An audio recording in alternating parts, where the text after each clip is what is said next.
Hay un país con 10.000 habitantes que ha vendido su reconocimiento diplomático 4 veces en 44 años. Taiwán. China. Taiwán otra vez, porque China nunca pagó lo que prometió.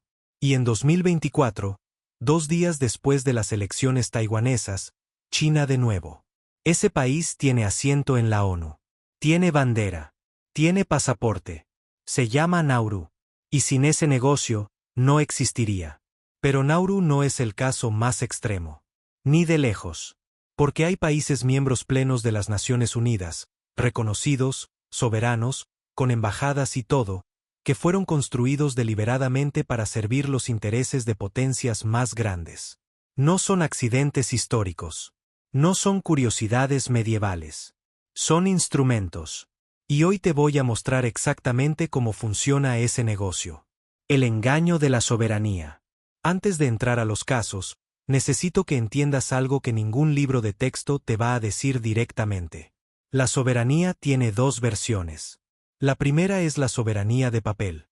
El reconocimiento legal, el asiento en la ONU, la bandera en la sede de Nueva York. Esa la tienen casi todos los países del mundo. La segunda es la soberanía real, la capacidad de tomar decisiones sin pedirle permiso a nadie.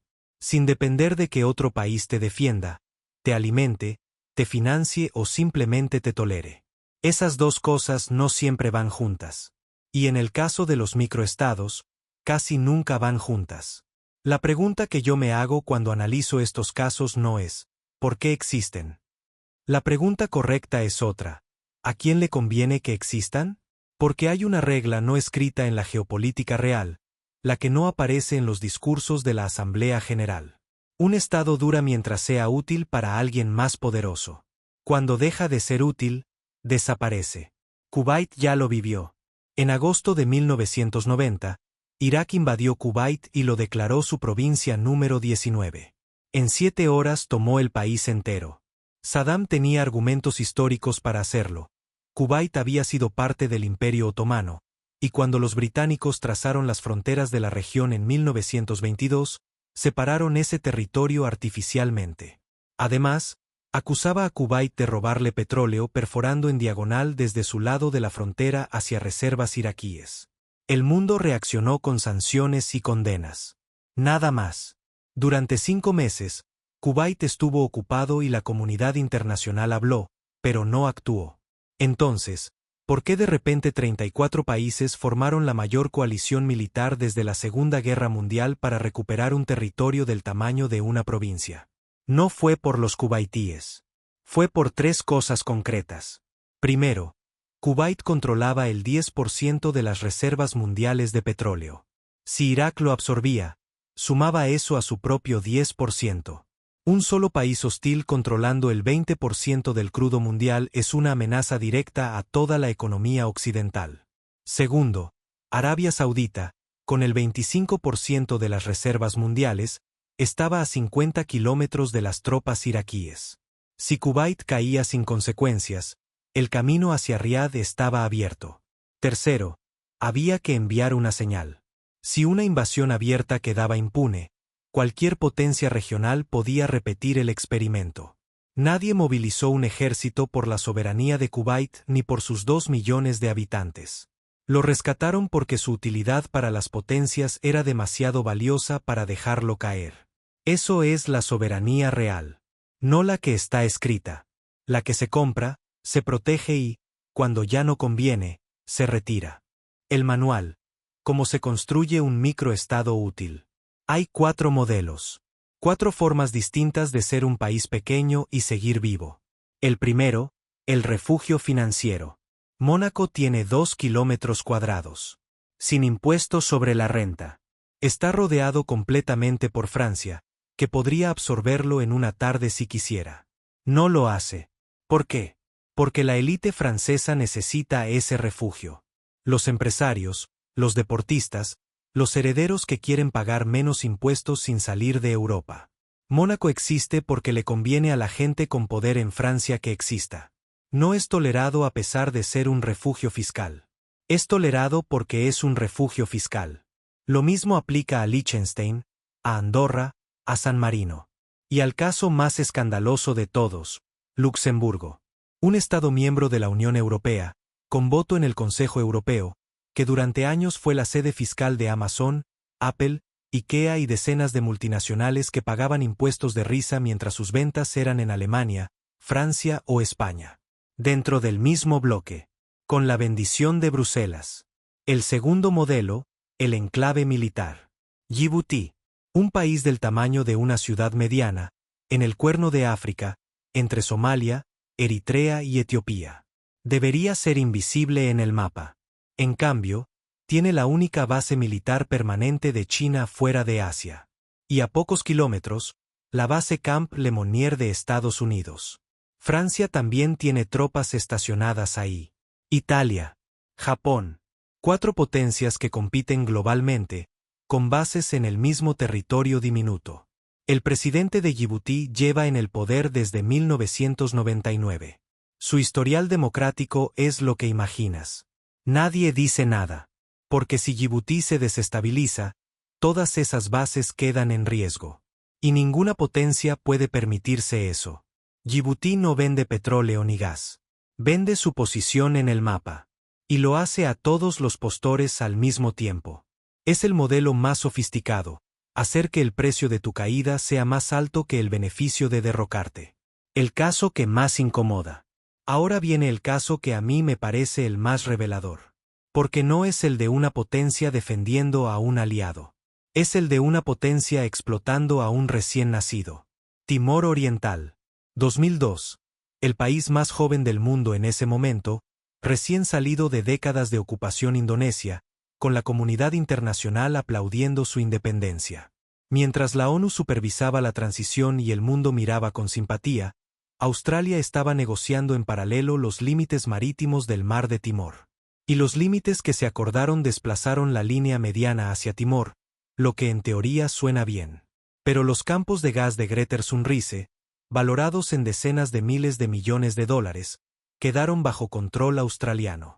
Timor negoció en desventaja total. Era un estado recién nacido, sin diplomáticos experimentados, sin recursos, sin tiempo. 2 años después, en 2004, salió a la luz que el Servicio de Inteligencia australiano había instalado micrófonos ocultos en el gabinete del gobierno timorense durante esas negociaciones. Escucharon todo. Supieron exactamente que estaban dispuestos a ceder. Cuando el caso llegó a un tribunal arbitral internacional, Australia detuvo preventivamente al abogado que iba a testificar en contra. En 2018 se firmó un nuevo tratado, más justo. Pero los años de extracción bajo el acuerdo original ya habían ocurrido. ¿Cuál es la lección aquí? Que una potencia media como Australia, que en Europa o en América del Norte sería un actor de segundo orden, puede comportarse como un imperio colonial frente a un microestado sin capacidad de resistir. No hace falta ser Estados Unidos. Ni China. Basta con ser suficientemente grande frente a alguien suficientemente pequeño. Y el sistema internacional no solo lo permite. Lo facilita. Porque el microestado tiene soberanía de papel pero no tiene con qué defenderla. Y los organismos internacionales que deberían protegerlo están controlados por los mismos países que lo explotan.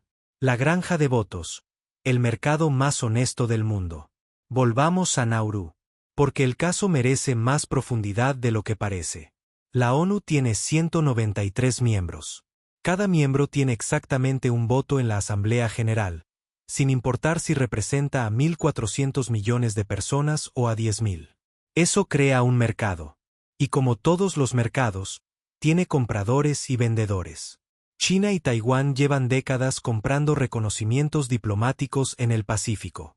El mecanismo es directo. Un microestado cambia su reconocimiento oficial de uno al otro y a cambio recibe decenas de millones en infraestructura, hospitales, estadios, ayuda al desarrollo. Nauru lo hizo 4 veces. En 2002 recibió $130 millones de China y rompió con Taiwán. En 2005 volvió con Taiwán, porque China nunca desembolsó lo que había prometido.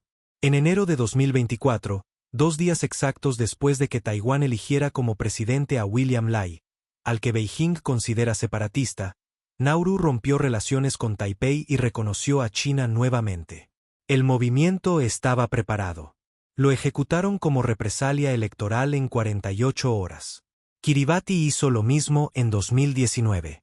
Abandonó a Taiwán, reconoció a China, y recibió financiamiento para un nuevo aeropuerto. ¿Es eso corrupción? En el sentido legal. No. Es diplomacia. Es exactamente como funciona el sistema para los actores que no tienen otro recurso que vender. Lo que esto revela no es la corrupción de los microestados, sino la hipocresía del sistema. Los mismos países que redactaron la Carta de las Naciones Unidas proclamando la igualdad soberana de todos los estados son los que construyeron este mercado y operan en él todos los días. La igualdad formal existe exactamente para poder negar la desigualdad real. La pregunta que queda. Entonces, ¿qué hacemos con todo esto? Lo primero, abandonar la idea de que el orden internacional funciona sobre principios. No funciona sobre principios. Funciona sobre correlaciones de fuerza. El derecho internacional no es una ley. Es un acuerdo entre los que tienen poder suficiente para hacerlo cumplir cuando les conviene e ignorarlo cuando no. Eso no significa que todo da igual. Significa que hay que mirar el sistema sin los anteojos que el propio sistema te da para mirarlo. Lo segundo, entender que estos microestados no son víctimas pasivas en todos los casos. Qatar aprendió la lógica y la usó a su favor. Djibouti la llevó al extremo. Algunos de estos países chicos encontraron la forma de hacer que su dependencia fuera también su escudo. Y lo tercero, que es la conclusión más incómoda. Mientras el sistema siga siendo así, mientras cada voto valga lo mismo independientemente del peso real, mientras las grandes potencias necesiten bases militares, refugios fiscales y votos diplomáticos, estos países van a seguir existiendo. No por sus pueblos, no por sus historias, por su utilidad. Y el día que esa utilidad desaparezca, el mundo va a mirar hacia otro lado. Como ya lo hizo antes.